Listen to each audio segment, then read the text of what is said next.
Welcome everyone to our virtual celebration of the 76th anniversary of the August Revolution and Vietnam National Day, organized by the Canada-Vietnam Friendship Society.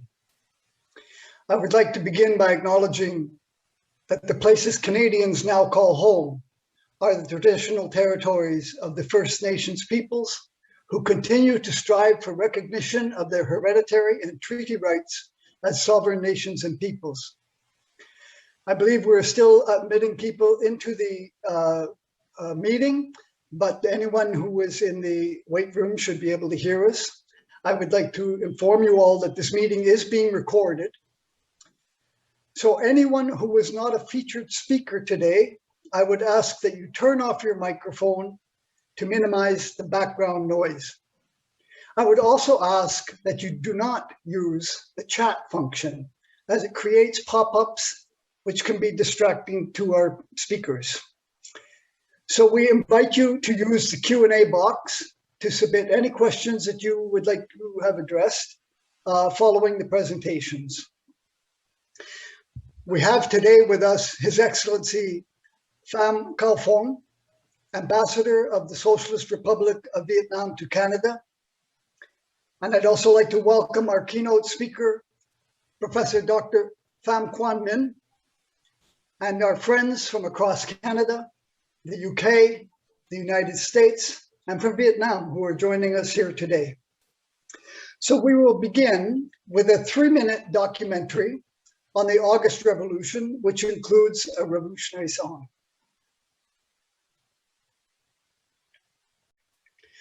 So on behalf of the Canada-Vietnam Friendship Society, we want to congratulate Vietnam on this historic occasion of the 76th anniversary of the success of the August Revolution and on Vietnam's National Day. On September 2nd, in 1945, President Ho Chi Minh read the Declaration of Independence of Vietnam in Ba Dinh Square in Hanoi, establishing the Democratic Republic of Vietnam.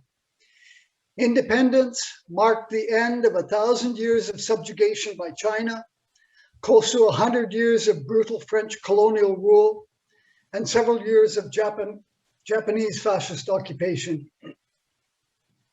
Today, with every passing day, the globalization of the economy, the COVID pandemic worldwide reveal the necessity for the people to be in charge of their own destiny and to put all of the human and material resources and assets of their society at the disposal of providing solutions that favor the well-being of the people. And Vietnam's success in this regard is highly respected. In terms of combating the COVID pandemic, for example, Vietnam stands out for its achievements. We will hear more on this topic from our keynote presenter, Dr. Pham Quan Minh, but let me just say that Vietnam has to date kept COVID infections to 3,424 cases per million population. By comparison, Canada has 10 times that rate at 38,494 cases per million. The United States stands at 115,600 cases per million. France, 100,900. The United Kingdom, 94,600. Systems and governments differ in this world, but regardless, there are things that we have in common, an experience we hold in common. We are one humanity, and even the workforce has been globalized and tens of millions have been turned into migrant workforce in a global labor market. So how human beings solve the problems that face their societies is a matter of concern worthy of serious discussion.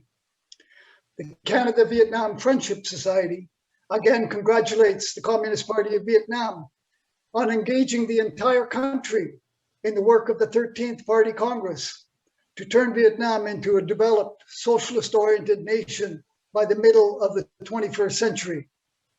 We congratulate Vietnam on the success of the elections held this year to the 15th National Assembly and the People's Councils at all levels for the 2021 to 2026 tenure, voter turnout in Vietnam was 99.6%, which shows the confidence of the people.